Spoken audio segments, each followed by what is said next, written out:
কাতার সম্পর্কে ৫টি বিস্ময়কর তথ্য। মধ্যপ্রাচ্যের দেশ কাতার এখন আলোচনার কেন্দ্রবিন্দুতে। সৌদি আরব এবং সংযুক্ত আরব আমিরাত সহ প্রতিবেশী দেশগুলো কাতারের সাথে সম্পর্ক ছেদ করায় বেশ বিপাকে পড়েছে ছোট দেশ কাতার। ২০২২ সালে বিশ্বকাপ ফুটবলের আয়োজক দেশ কাতার। এর বাইরে কাতার সম্পর্কে মানুষ কতটা জানে? এখানে কাতার সম্পর্কে ৫টি তথ্য তুলে ধরা হলো, যেগুলো আপনি হয়তো জানেন না। প্রথমত, কাতারের জনসংখ্যায় নারীর চেয়ে পুরুষের সংখ্যা অনেক বেশি। দেশটির মোট জনসংখ্যা ২৫ লাখের মতো, কিন্তু এর মধ্যে নারীর সংখ্যা ৭ লাখের কম। এর একটি বড় কারণ হচ্ছে সাম্প্রতিক বছরগুলোতে কাতারে হঠাৎ করে জনসংখ্যা বৃদ্ধি। ২০০৩ সালে দেশটিতে মোট জনসংখ্যা ছিল ৭ লাখের নিচে, কিন্তু ২০১৬ সালে মোট জনসংখ্যা হয়ে দাঁড়িয়েছে প্রায় ২৫ লক্ষ। অভিবাসী শ্রমিকদের দ্বারা কাতারে ব্যাপক কর্মযজ্ঞ চলছে। গত ১০ বছরে বিপুল পরিমাণ বিদেশি শ্রমিক কাতারে এসেছে। এদের বেশিরভাগই যুবক এবং পুরুষ, ফলে মোট জনসংখ্যায় নারী পুরুষ ভারসাম্য নেই। দ্বিতীয়ত, গত এক দশকে লন্ডনে প্রচুর সম্পদ কিনেছে কাতার। কয়েক মাস আগে কাতারের অর্থমন্ত্রী বিবিসিকে জানিয়েছিলেন, যুক্তরাজ্যে তাদের বিনিয়োগের পরিমাণ ৪৫ থেকে ৫১ বিলিয়ন ডলারের মতো।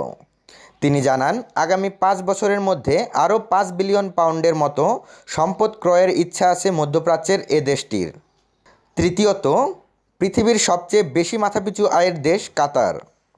ছোট এ দেশটিতে তেল ও গ্যাসের বিশাল মজুতের কারণে এটি সম্ভব হয়েছে।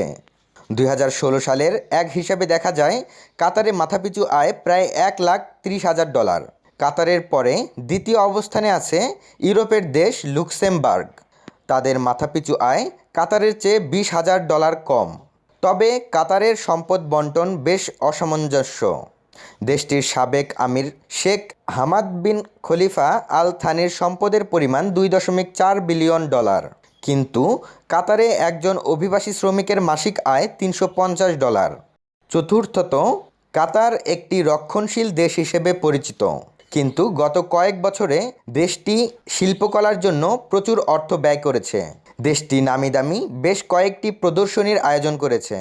কাতার আমিরের বোন চিত্রকর্মের জন্য বছরে $১ বিলিয়ন মতো ব্যয় করেছে বলে জানা যায়।